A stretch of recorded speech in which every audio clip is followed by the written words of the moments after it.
You've seen a real fall in the popularity of ICE and the broader Trump immigration crackdown, something previously they've been very proud of.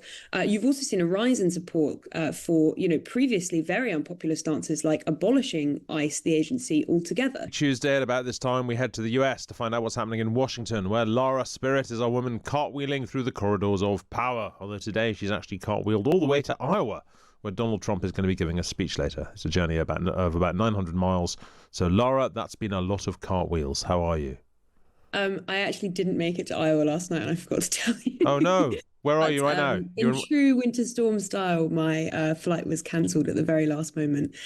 So I'm back in Washington, D.C., and I haven't made it to the president's speech today, which is such a great shame, because I was looking forward to speaking to some of the farmers that I'd spoken to in the last couple of days, and to seeing how the president has handled the last few days and speaks about his efforts ahead of the midterm. So it's a great shame, but it's not the end of the world. Well, I'm sure the president himself will forgive you. What is the weather in Washington there? Is it bitter?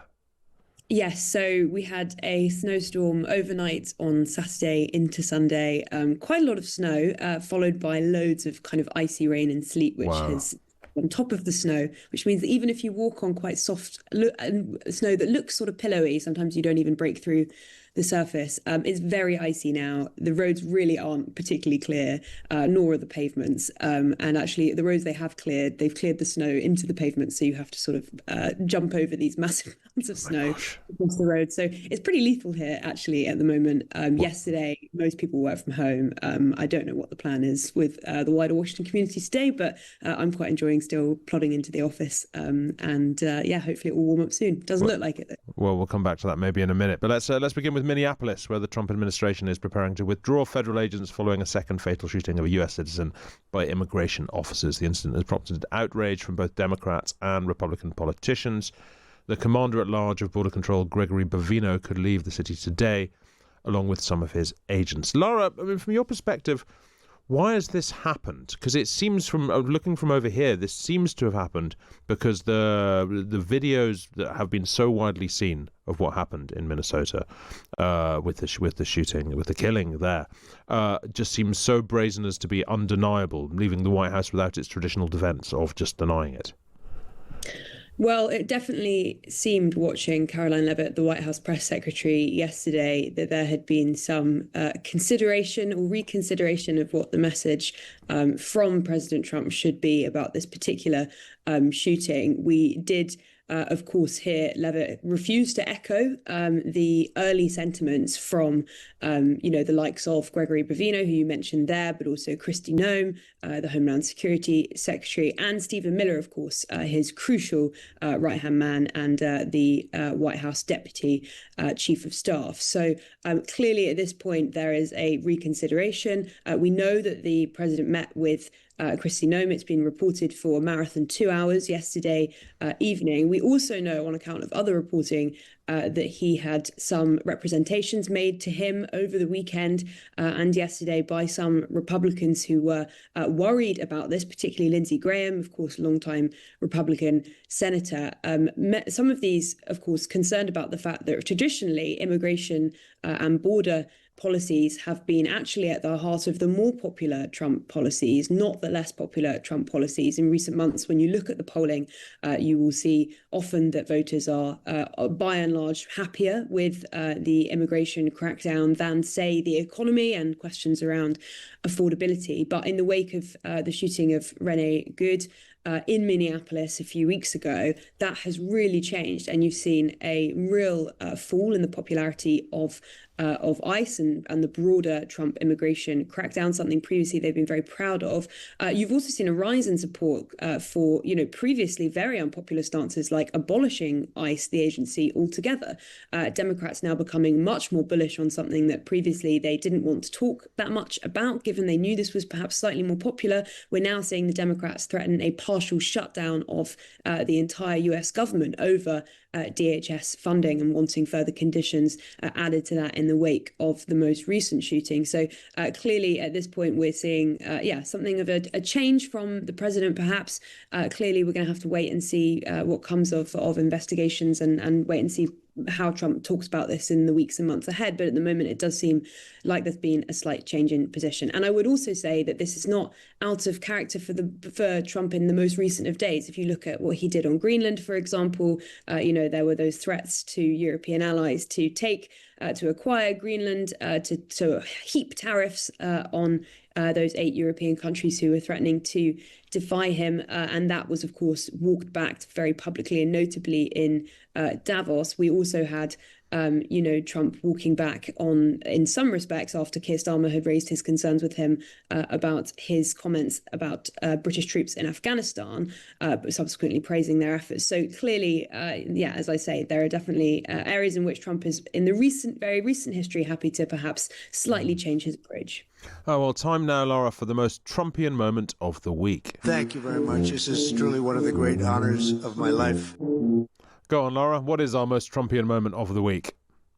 So I have a long-standing interest in the president's comments and interviews that he gives about his fantastic and, in his words, perfect health, because there have been a number of interviews in recent weeks. And the most recent was published in a very wide-ranging report by the New York Magazine about his health, in which Trump invites the journalist into the White House. He speaks to the journalist about his brilliant health, threatens to sue them if they write anything wrong about it. He has his doctors there who are fawning about his health. One of the physician's assistants saying that it's better than Obama's. Of course, Obama famously had about 7 almonds a night. So that is high praise from in comparison to the fitness fanatic, and also from people like Stephen Miller, who were calling him a superhuman president, from another of his aides who pulled this journalist aside after that famous cabinet meeting where Trump appeared to fall asleep and said, "You did not see that. That was not what happened. He didn't fall asleep." Caroline Levitt saying it's active listening when we see the president's eyes close, and Trump actually going further and saying he's just bored in these meetings. He tells his journalists that it's boring.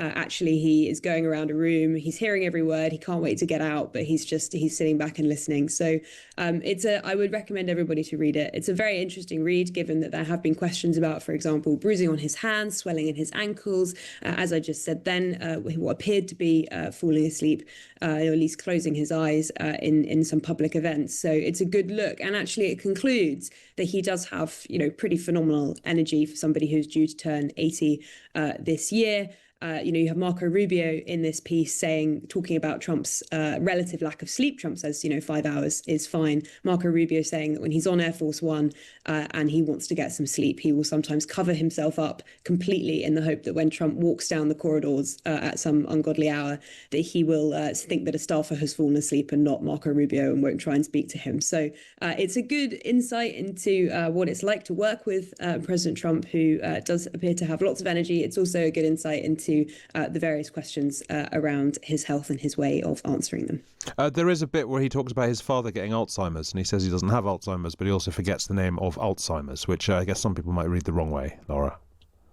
Yes, that does happen. And Mary Trump, who is, of course, the niece of Trump and a long-time critic of his, actually suggested that Trump could be suffering from Alzheimer's, saying because her grandfather, so Trump's father, had suffered from the disease. She said that she notices when she sees Trump in public sometimes the same deer in the headlights look that she noticed in her grandfather before his death. So that's, I think, an interesting insight to read as well. Of course, the White House very, very firm that he is completely focused at all times and has boundless energy. Yeah, well, if I have his energy when I'm 49, I'll be thrilled, and I will be 49 in about 6 weeks. So there we go.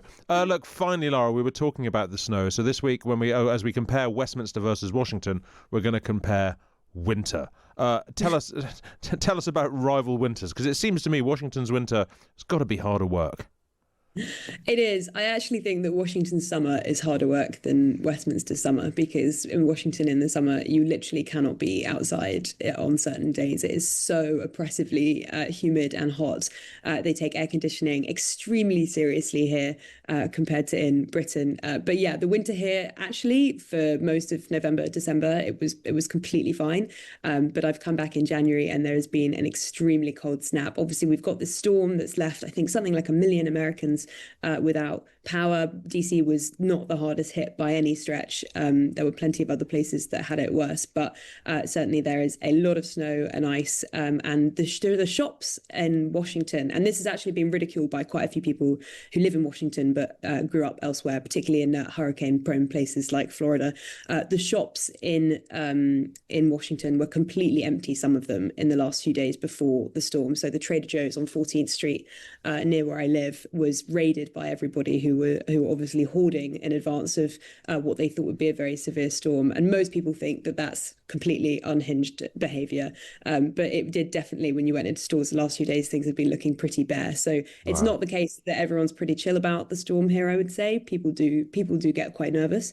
But actually there was, now people are walking around trudging through the snow and ice, and getting their groceries from shops that remain open. So it's okay here in Washington. The last time I was in Washington during the winter, I had a sort of a bit of free time in the afternoon, and I decided my next meeting was in the Capitol, and I'd been at the White House, and I thought I might as well walk it. And I only realised while I was along the way, it's only a couple of miles, but I only realised along the way that it was in fact -10, and people just don't do that. And you're in denial about it. I just couldn't realise. Look, it's pouring down here and horrible. But would I be right in saying that you're going to vote that actually weather generally in Westminster is preferable? I mean, I've spoken about this before, but I do think that generally the East Coast of America, and it feels like particularly Washington in the non-snowy days, has much brighter skies, and you see the sun more. And the kind of, I think there's a term about cyclonic gloom or something or other that means that Britain is actually just much grayer and cloudier. But I do think that the DC skies are a bit better. So I'm actually. And also I'm quite charmed by snow. So actually, because I keep voting for Westminster, I'm going to go for Washington this time. Do you know what I think? I haven't got the tally here. I'll have to get it next week. But I think Washington is actually currently in the lead, which is, on patriotic terms, simply a disappointment. Giles Corran will be cross with you. Lara Spirit, great to speak to you as always. Thanks for being with us. Thank you. Take care, Lara.